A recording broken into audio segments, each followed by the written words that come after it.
പഠിക്കാൻ പോകുന്നത് credit സെയിലും sales റിട്ടേണുമാണ്. നമ്മൾ ഓൾറെഡി ക്രെഡിറ്റ് പർച്ചേസും പർച്ചേസ് റിട്ടേണും എല്ലാം ഡിസ്കസ് ചെയ്തു. അപ്പോൾ നെക്സ്റ്റ് എന്താണ് credit sale and sales return എങ്ങനെയാണ് ചെയ്യുന്നത് നോക്കാം. അപ്പോൾ നമ്മുടെ ക്വസ്റ്റ്യൻ എന്താ പറഞ്ഞിരിക്കുന്നത്, ഒരു ഡേറ്റ് അവർ പറഞ്ഞിട്ടുണ്ട്.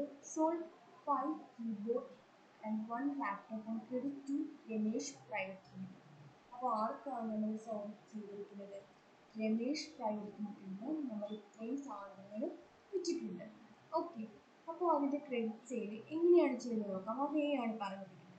എന്താ, കസ്റ്റമർ സെയിൽ സെലക്ട് ചെയ്യുക, അവിടെ നിന്നും sales invoice, new sales invoice click ചെയ്യുക.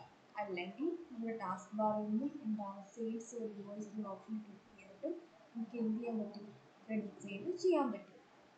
പിന്നെ ക്രെഡിറ്റ് സെയിൽ ചെയ്യുമ്പോൾ നമ്മൾ ആ ഇൻവോയ്സ് നമ്പർ കൊടുക്കണം, കസ്റ്റമർ ഐ ഡി, ഡേറ്റ്, പിന്നെ ക്വാണ്ടിറ്റി, ഐറ്റം, ഇത്രയും ഫീൽഡ് നമ്മൾ ഫില്ല് ചെയ്തിട്ട് എന്ത് ചെയ്യാം, നമുക്ക് സേവ് ചെയ്യാം.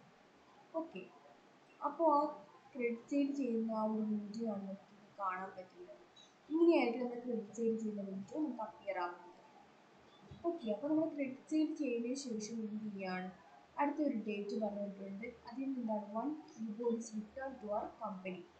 എന്താ, നമ്മുടെ കമ്പനിയിലേക്ക് എന്താണ് 1 കീബോർഡ് എന്ത് ചെയ്തിരിക്കുകയാണ്, റിട്ടേൺ ചെയ്തിരിക്കുകയാണ്. ഓക്കെ, അപ്പോൾ നമ്മൾ ക്രെഡിറ്റ് സെയിൽ എങ്ങനെയാണ് ചെയ്യുന്നത്, ടാസ്ക് ബാറിൽ നിന്നും ക്രെഡിറ്റ് മെമ്മോസ് എന്ന ഓപ്ഷൻ ക്ലിക്ക് ചെയ്യുക, പിന്നെ ഒരു ഡേറ്റ് കൊടുക്കുക, ക്രെഡിറ്റ് നമ്പർ കൊടുക്കുക, പിന്നെ അപ്ലൈ ഇൻവോയ്സ് നമ്പർ, അതവിടെ നമ്മുടെ സെയിൽസ് ഇൻവോയ്സ് നമ്പർ സെലക്ട് ചെയ്യുക.